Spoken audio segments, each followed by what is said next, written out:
Market എപ്പോഴും നിന്റെ വീക്കായിട്ടുള്ള വേർഷനെ destroy ചെയ്തതിനു ശേഷം നിന്നെ സ്ട്രോങ് ആക്കിയിട്ട് ആ സ്ട്രോങ് വേർഷൻ ആയിരിക്കും റിവാർഡ് നൽകുക.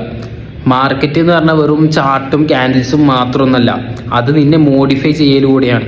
മാർക്കറ്റ് നിന്റെ ഈഗോനെ ബ്രേക്ക് ചെയ്യും, അതുപോലെ നിന്റെ ലേസിനെസ്സിനെ എക്സ്പോസ് ചെയ്യും. അതുപോലെ തന്നെ നീ ചെയ്യുന്ന ഓരോ മിസ്റ്റേക്കിനും മാർക്കറ്റ് നിനക്ക് പണിഷ്മെന്റ് നൽകും. ഇത് ഒരു ക്രൂവാലിറ്റി അല്ല, ഒരു റിഫൈൻമെന്റ് ആണ്. നീ ഇമ്പൾസീവ് ആകുമ്പോൾ നിന്നെ പേഷ്യൻ്റ് ആക്കാനും, അതുപോലെ നീ മടി പിടിച്ചിരിക്കുമ്പോൾ നിന്നെ ഡിസിപ്ലിൻ ആക്കാനും, അതുപോലെ തന്നെ നീ ഒരു ജീനിയസ് ആണെന്ന് വിചാരിക്കുന്ന സമയത്ത് നിന്നെ ഹമ്പിൾ ആക്കാനും മാർക്കറ്റ് എപ്പോഴും ശ്രമിച്ചുകൊണ്ടേയിരിക്കും, അല്ലെങ്കിൽ ഫോഴ്സ് ചെയ്തുകൊണ്ടേയിരിക്കും. നീ ഇവിടെ പ്രോഫിറ്റ് ഉണ്ടാക്കുക മാത്രമല്ല ചെയ്യുന്നത്, നീ അതിന് ഡിസർവിങ് ആയിട്ടുള്ള ഒരാളായി മാറുക കൂടിയാണ് ചെയ്യുന്നത്. ക്യാഷ് ഇവിടെ ജസ്റ്റ് ഒരു സൈഡ് എഫക്റ്റ് മാത്രമാണ്. റിയൽ ട്രാൻസ്ഫോർമേഷൻ നടക്കുന്നത് നിന്റെ ഉള്ളിലാണ്. സമയം കടന്നു പോകും തോറും നീ കൺസിസ്റ്റന്റ് ആയിട്ട് ഗെയിൻ ഉണ്ടാക്കിക്കൊണ്ടേയിരിക്കും. അപ്പോൾ നിനക്ക് നീ വീക്കായിട്ടുള്ള ഒരാളായിരുന്നു എന്ന് പോലും നിനക്ക് റെക്കഗ്നൈസ് ചെയ്യാൻ കഴിയൂല. അതാണ് റിയൽ വിക്ടറി എന്ന് പറയുന്നത്.